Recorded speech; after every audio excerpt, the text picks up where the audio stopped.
الحمد لله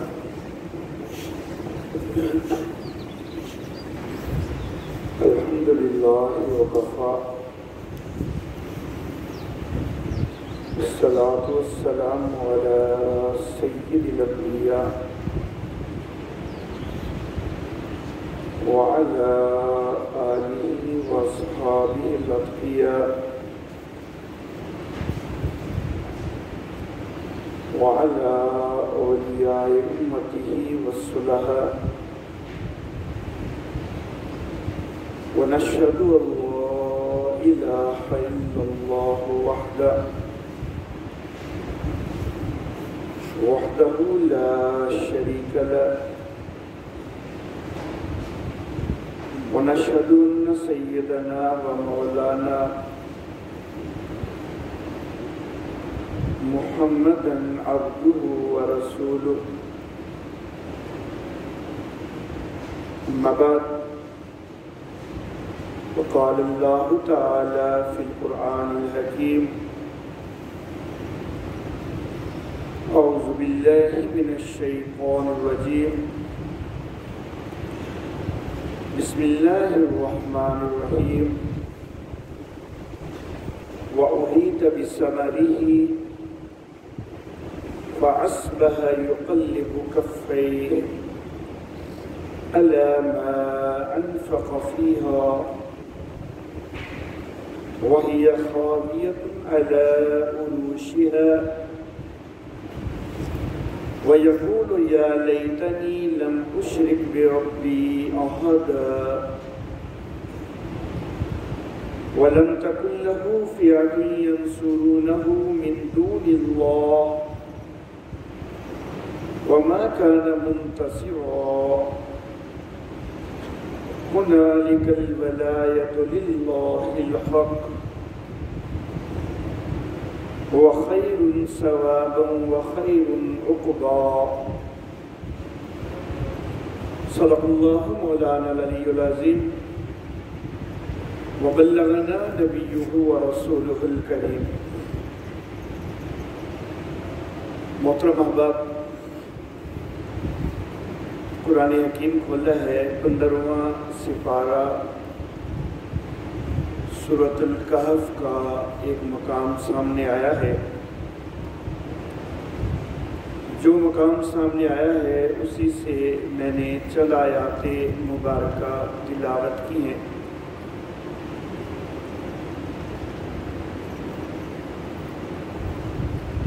یہ آیات مبارکہ اللہ رب العزت نے دو افراد کی، دو بندوں کی یا دو بھائیوں کی ایک مثال کو ذکر کرتے ہوئے آخر پہ اللہ رب العزت نے ارشاد فرمائی ہے۔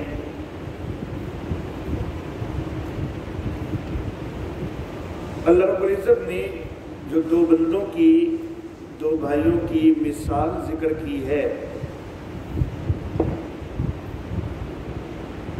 ان میں سے ایک بندہ وہ تھا کہ اللہ رب العزت نے اس کو انگوروں کے اور کھجوروں کے باغات عطا کیے ہوئے تھے۔ باغات کے علاوہ بھی کھیتیاں اس کی ملکیت میں تھیں۔ باغات بہترین پھل بھی لا رہے تھے۔ پھر ان باغات کے درمیان میں نہر بھی چل رہی تھی، اور اللہ رب العزت یہ سارا کچھ ذکر کرنے کے بعد فرماتے ہیں کہ وَكَانَ لَهُ ثَمَرٌ، کہ اس کے علاوہ بھی بڑے سارے نفع آور چیزیں اس کو میسر تھیں۔ تو گویا کہ دولت کی ریل پیل میں تھا یہ آدمی۔ اپنے دوسرے بھائی کے مقابلہ میں تفاخر اور تکبر کرتے ہوئے اس کو ہیج کرنے کے لیے یہ اس سے کہتا ہے کہ مال کے لحاظ سے بھی میں تم سے بڑھ کے ہوں، اور دوست احباب وغیرہ کی تعداد کے لحاظ سے بھی میں تم سے آگے ہوں۔ اللہ رب العزت اس چیز کا تذکرہ کرتے ہوئے آگے ایک بڑا عجیب جملہ استعمال فرماتے ہیں۔ اللہ فرماتے ہیں وَدَخَلَ جَنَّتَهُ وَهُوَ ظَالِمٌ لِنَفْسِهِ، وہ اپنے باغ میں اس حال میں داخل ہوا کہ وہ اپنی جان پر ظلم کر رہا تھا۔ باغ میں اس حال میں داخل ہوا کہ اپنی جان پر ظلم کر رہا تھا۔ اب یہ جو جملہ ہے تو اس کا کیا مفہوم ہے کہ باغ میں داخل ہوتے ہوئے اپنی جان پر ظلم کر رہا تھا؟ کیا وہ کوئی اپنے آپ کو مار پیٹ رہا تھا، کوئی اپنے آپ کو کوئی ماتم کر رہا تھا؟ نہیں، ایسا نہیں ہے۔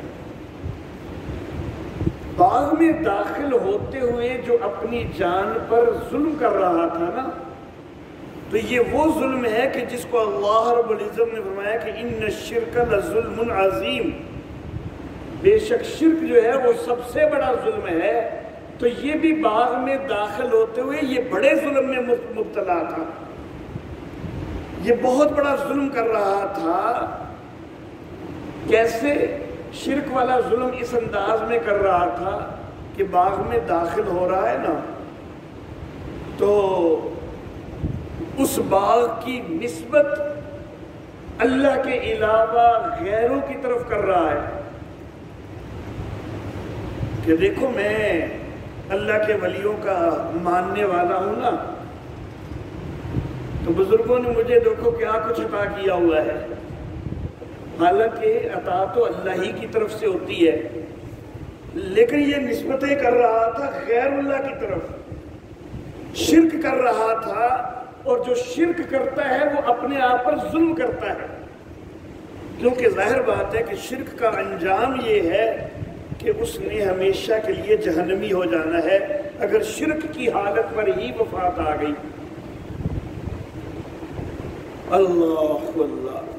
یا پھر شرک کا ایک دوسرا انداز کہ باغ میں داخل ہو رہے ہیں نا، تو باغ کے درختوں کے متعلق غیر اللہ کی نظریں مان رہے ہیں کہ میرا اس درخت کا پھل زیادہ آ گیا نا، تو میں اس میں سے فلاں بابا جی کے لیے اتنا جو ہے وہ دوں گا، فلاں پیر صاحب کے لیے اتنا دوں گا۔ تو وہ غیر اللہ کی نظریں مان رہے، شرک کر رہے ہیں۔ یہ وہ چیز ہے کہ جس کو اللہ فرماتے ہیں کہ وَدَخَلَ جَنَّتَهُ وَهُوَ ظَالِمٌ لِنَفْسِهِ، وہ اس حال میں باغ میں داخل ہوا کہ اپنی ذات پر ظلم کر رہا تھا۔ اللہ اللہ۔ اور پھر بڑے دعوے بڑے تکبر والے کر رہا ہے ساتھ۔ وہ کہتا ہے کہ میں نہیں سمجھتا کہ یہ جو باغ اتنا خوبصورت کھلا ہوا ہے، جو اتنا اعلیٰ تیار ہوا ہے، یہ کبھی بھی ختم ہو۔ میں تو نہیں سمجھتا کہ یہ باغ کبھی ختم ہو۔ باقی لوگ کئی قیامت کے تذکرے کرتے ہیں، مجھے تو یہ بھی کوئی نہیں لگتا کہ قیامت ہوگی۔ وما اظن الساعة قائمہ، مجھے تو قیامت کا بھی کوئی یقین نہیں ہے کہ قیامت ہی آ کے میرے باغ کو ختم کر دے۔ کچھ نہیں ہونا، میرا باغ تو اتنا اعلیٰ ہے، یہ ہمیشہ برقرار رہے گا۔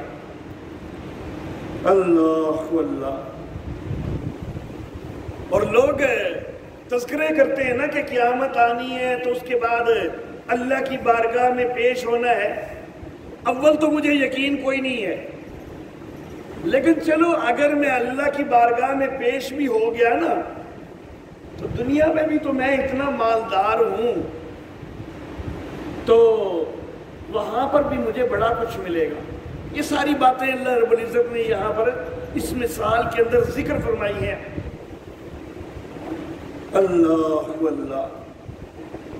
جس وقت وہ یہ کام کر رہا ہے، اب اس کا ساتھی اس کو سمجھاتا ہے، اس کا دوست اس کو سمجھاتا ہے، اور اس کو کہتا ہے کہ دیکھ اللہ رب العزت نے تجھے مٹی سے پیدا کیا ہے اور پھر نطفے سے پیدا کیا ہے، تجھے ٹھیک ٹھاک مرد بنایا ہے، تو اس اللہ کی نعمتوں کا احسان مان، شرک نہ کر۔ اللہ اللہ، میں تو اپنے رب کے ساتھ کسی کو شریک نہیں بناتا، اور تو اپنے آپ پر ظلم کر رہا ہے شرک کر کے۔ تو جس وقت باغ میں داخل ہو رہا ہے تو بجائے اس کے کہ باغ کو غیروں کی طرف منسوب کرے یا باغ کے پھلوں میں غیر اللہ کی نظر مانے، تجھے چاہیے تھا کہ باغ میں داخل ہوتے ہوئے یوں کہتا کہ ماشاء اللہ لا قوت الا باللہ۔ تجھے تو یہ کہتے ہوئے داخل ہونا چاہیے تھا، تو ظلم کرتے ہوئے داخل ہو رہا ہے، شرک کرتے ہوئے داخل ہو رہا ہے۔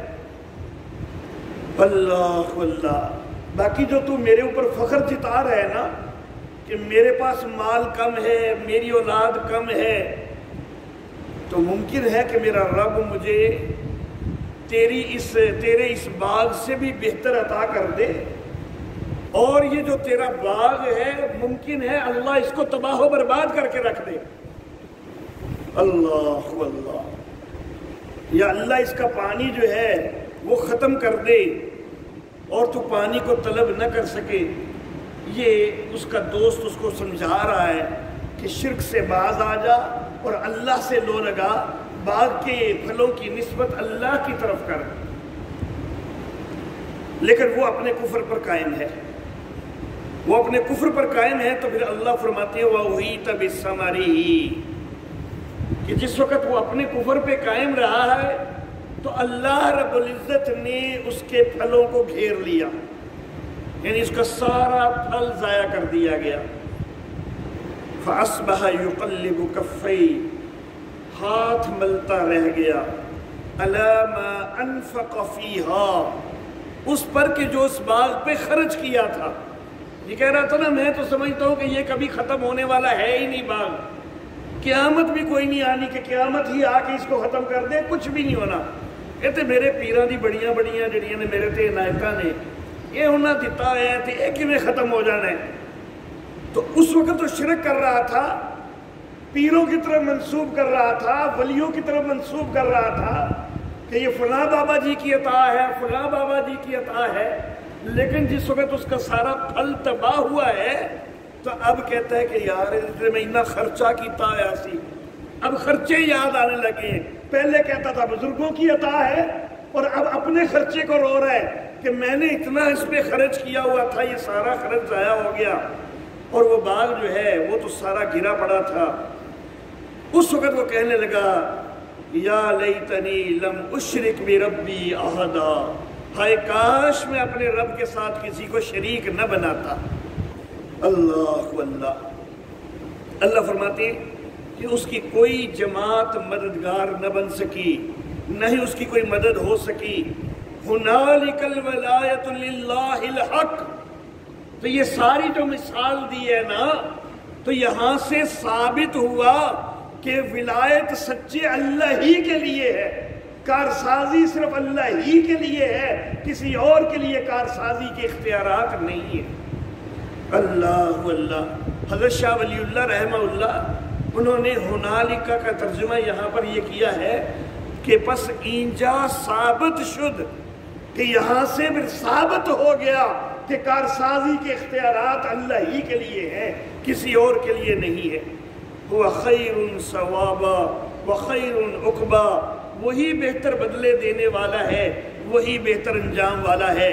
تو انسان کے پاس جو بھی کوئی اللہ رب العزت کی عطا ہو، اس کی نسبت انسان کو اللہ کی طرف کرنی چاہیے، غیروں کی طرف نہیں کرنی چاہیے کہ یہ فلاں بزرگ کی عطا ہے تو فلاں پیر صاحب کی عطا ہے، بلکہ سب کچھ عطا کرنے والا، کارساز اور مختار صرف اور صرف اللہ ہی ہے، اور اسی کی وحدانیت کا درس دینا چاہیے۔ وآخر دعوانا ان الحمد للہ رب العالمین۔